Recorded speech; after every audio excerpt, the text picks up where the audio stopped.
সকল জল্পনা এবং কল্পনার অবসান ঘটিয়ে গতকাল বিশাল বড় একটা অনুষ্ঠানের মাধ্যমে রিলিজ হয়ে গেল আইফোন 13 সিরিজের বিশাল লাইন আপ। এবং প্রিয় দর্শক, আপনাদের সামনে আমরা চলে এলাম আমাদের ফার্স্ট ইমপ্রেশন শেয়ার করার জন্য যে কেমন হলো এবারের আইফোনগুলো এবং এর গতবারের আইফোনের সাথে এবারের আইফোনের কী কী পার্থক্য রয়েছে, টোটাল ফোকাস পয়েন্ট আসলে এবার আইফোনের কোথায় ছিল, এই সমস্ত বিস্তারিত সমস্ত কিছু নিয়ে আলাপ করবো আপনাদের সামনে। দেখছেন টেক টু দ্য পয়েন্ট, পুরো ভিডিও জুড়ে থাকবো আমি Wahid. So let's get started.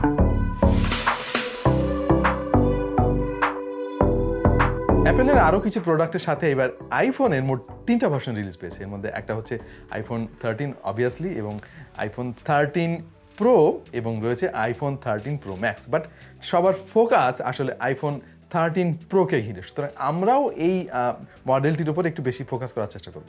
এবারের আইফোনে ফিজিক্যাল যতগুলো চেঞ্জেস রয়েছে এর মধ্যে সবচাইতে বড় যে পার্থক্য চোখে পড়েছে আর সেটা হলো এর নচ। আইফোন 13 এর নচ অনেকটা কমিয়ে ফেলা হয়েছে এবং আইফোন দাবি করছে প্রায় 20%-এর মতো নচ আগের চাইতে ছোট করে ফেলা হয়েছে। বাট স্টিল এই নচ জিনিসটার উপস্থিতি এখনো পর্যন্ত রয়েছে। আমি আসলে পার্সোনালি এক্সপেক্ট করেছিলাম যে এবার হয়তো নচ মুক্ত কোনো একটা মডেল দেখতে পাবো, বাট এখন আইফোন সেই নচেই স্টিক রয়েছে, জানি না ভবিষ্যতে কি হবে। পাশাপাশি এবারের আইফোনের থিকনেস বেড়ে হয়েছে 7.7 মিলিমিটার, যেটা এর আগে ছিল 7.4 মিলিমিটার, এবং সেই সাথে বেড়েছে এর ওজন। এবারের ডিসপ্লে সাইজ একই থাকলেও ব্রাইটনেস বেড়ে হয়েছে 1000 নিটস, যেটা এর আগে ছিল 800 নিটস। পাশাপাশি যোগ করা হয়েছে 120 হার্টজের ভেরিয়েবল রিফ্রেশ রেট। তার মানে হচ্ছে যে কনস্ট্যান্টলি কিন্তু 120 হার্টজ থাকবে না। ব্যাটারি সেভ করার জন্য অ্যাপল যেটা করেছে, সফটওয়্যার অপটিমাইজ করে আপনি কি কন্টেন্ট দেখছেন তার উপরে ডিপেন্ড করে এটা চেঞ্জ হবে। সর্বোচ্চ 120 হার্টজ পর্যন্ত রিফ্রেশ রেট আপনি উপভোগ করতে পারবেন। এবারের আইফোনে ব্যবহার করা হয়েছে খুবই পাওয়ারফুল এবং একেবারে নতুন বায়োনিক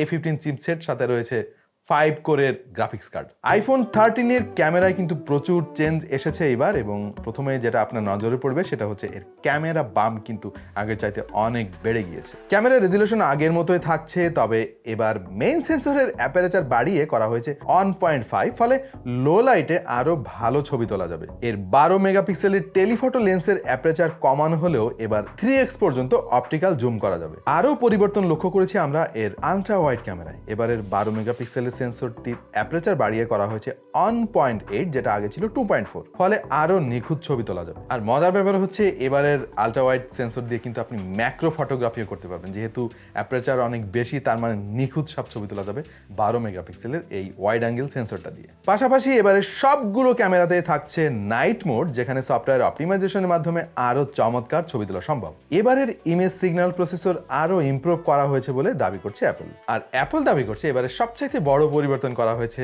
এর ভিডিওগ্রাফিতে। প্রিয় দর্শক, আপনারা সবাই অলরেডি জানেন যে আইফোনের প্রত্যেকটা মডেলেই মোটামুটি ভিডিও পারফরমেন্স কিন্তু অসাধারণ, যেটা এখনো পর্যন্ত অ্যান্ড্রয়েডের কোনো ফোন বিট করতে পারে নাই। বাট এবার আইফোন যেটা করেছে সেটা হচ্ছে সিনেমাটিক শট নামে একটা অপশন তারা চালু করেছে, আরও নানা রকম ফিচার যোগ করেছে। তার মধ্যে এইটা আমার কাছে অনেক বেশি ইন্টারেস্টিং লেগেছে। সেটা হচ্ছে যে আপনি ভিডিও শ্যুট করা অবস্থায় কোনো একটা সাবজেক্টকে ফোকাস করতে পারবেন, এবং এই ফোকাসিংটা খুবই দ্রুত আপনি সুইচ করতে পারবেন। শুধু তাই নয়, আপনি শুটিং শেষ হয়ে গেলেও তারপরেও কিন্তু আপনি এই ফোকাসটা চেঞ্জ করতে পারবেন। কোনো একটা সাবজেক্টকে আপনি চাইলে কিন্তু পরবর্তীতে, মানে শুটিং শেষেও র ফুটেজ নিয়েও আপনি খেলা করতে পারবেন যে কোন সাবজেক্টটাকে আপনি ফোকাসে রাখতে চান, কোনটাকে ব্লার করতে চান। এটা জোস একটা ফিচার, আমার কাছে খুবই ভালো লেগেছে। এবারের আইফোনে ব্যাটারি বাড়ানো হয়েছে বলে আইফোন দাবি করেছে, বাট আমরা ঠিক জানতে পারিনি কতটা বাড়ানো হয়েছে।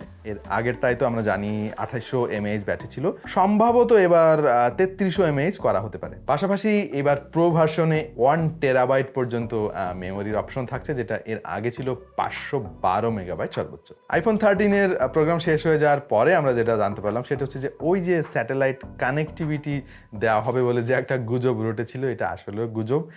আইফোন এরকম কোনো তথ্য আমাদের সাথে শেয়ার করে নাই। তার মানে আমরা যেটা ভাবছিলাম যে হয়তো স্যাটেলাইট কানেক্টিভিটি থাকবে এবং প্রত্যন্ত অঞ্চল থেকে যেখানে মোবাইল ফোনের নেটওয়ার্ক নাই সেখান থেকেও স্যাটেলাইটের মাধ্যমে কল করা যাবে, এটা সম্পূর্ণ গুজব, ভুয়া একটা ব্যাপার-স্যাপার।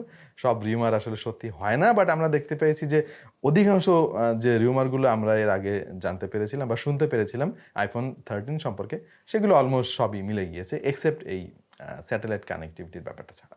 প্রতিবারই অ্যাপেল যেটা করে নতুন মডেল লঞ্চ করার সাথে সাথে দাম বাড়িয়ে দেয়, বাট এইবার আমরা খেয়াল করেছি যে নতুন নতুন আরও অনেক ফিচার যোগ হয়েছে, কিন্তু তাদের প্রোডাক্টের দাম এবার অপরিবর্তিতই রয়েছে। এই ব্যাপারটা আমার কাছে অনেক ভালো লেগেছে। আইফোন ছাড়াও অ্যাপল রিলিজ করেছে অ্যাপল ওয়াচ 7 সিরিজ এবং আইপ্যাড মিনি এবং আইপ্যাডের আরও একটা ভার্সন, যেখানে বায়োনিক A13 চিপসেট ব্যবহার করা হয়েছে। যাই হোক, আমাদের আজকের বিষয়বস্তু আসলে স্মার্টফোন, সুতরাং আমরা ওইগুলোতে খুব একটা ফোকাস করছি না। প্রিয় দর্শক, মোটামুটি আন্দাজ করতে পেরেছেন যে আইফোন কিন্তু অনেকগুলো চেঞ্জ নিয়ে এসেছে এবং আমরা সবাই এক্সাইটেড।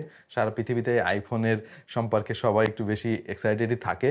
অনেকে কিনতে পারে, অনেকে পারে না, বাট যারা কিনতে পারে না তারা অ্যাটলিস্ট খবর রাখে আর কি, আইফোন কি বের হলো, কেমন হলো এবারের আইফোন। চেষ্টা করবো আইফোন 13 যত দ্রুত সম্ভব একটা রিভিউ করে ফেলার জন্য। ততক্ষণ পর্যন্ত আমাদের সাথেই থাকবেন। আইফোন 13 সম্পর্কে আমার এক্সপেকটেশন আরেকটু বেশি ছিল। আমি আসলে চিন্তা করেছিলাম যে ওই নচটা বাদ দিয়ে হয়তো এবার 5 হোল ক্যামেরা অথবা আন্ডার ডিসপ্লে ক্যামেরা ইমপ্লিমেন্ট করা হবে, কারণ জানেনই তো আইফোনের দাম অনেক বেশি, এক্সপেকটেশনও অনেক বেশি। বাট আমি জানি না আইফোন এখনও কেন এই নচে স্ট্রিক্ট রয়েছে। আমার মনে হয় সময় হয়েছে আইফোনের নচ জিনিসটা তুলে দিয়ে ইন ডিসপ্লে ফিঙ্গারপ্রিন্ট সেন্সর অথবা ফিজিক্যাল কোনো একটা ফিঙ্গারপ্রিন্ট সেন্সর ইমপ্লিমেন্ট করে দিয়ে ক্যামেরার নচটা মানে ফেলে দেওয়ার আর কি। এটা এর কোনো বিকল্প নাই। অ্যান্ড্রয়েডের অধিকাংশ ফ্ল্যাগশিপ ফোনগুলোতে আমরা আরও অনেক বড় বড় চেঞ্জ দেখতে পাচ্ছি, বাট আইফোন স্টিল স্টিক রয়েছে এই নচে। জিনিসটা খুব বদখত লাগে দেখতে আমার। নচ না থাকলে আইফোন হয়তো আমি এতদিন কিনেই ফেলতাম আর কি। যাই হোক, এই ব্যাপারে আরও অনেকের বিভিন্ন রকম মতামত থাকতে পারে। আমি সবার মতামতকে রেসপেক্ট করি। প্রিয় দর্শক, আপনি কি ভাবছেন আইফোন 13 কেমন হলো এবার? অবশ্যই জানিয়ে দিন কমেন্ট সেকশনে। এবং আপনার মতে আরও কি কি ফিচার আইফোন 13-এ থাকা উচিত ছিল সেটা জানাতেও ভুলবেন না। আশা করছি আমাদের আজকের ভিডিও আপনারা এনজয় করেছেন প্রিয় দর্শক। আর যদি এনজয় করেই থাকেন তাহলে পরবর্তীতে আরও চমৎকার সব ভিডিওর জন্য এখনই আমাদের চ্যানেলে সাবস্ক্রাইব করে নোটিফিকেশন অন করে দিন। দেখা হয়ে যেতে পারে অন্য কোনো ভিডিওতে ভিন্ন কোনো বিষয় নিয়ে। সে পর্যন্ত ভালো থাকুন, সুস্থ থাকুন আর দেখতে থাকুন টেক টু দ্য পয়েন্ট।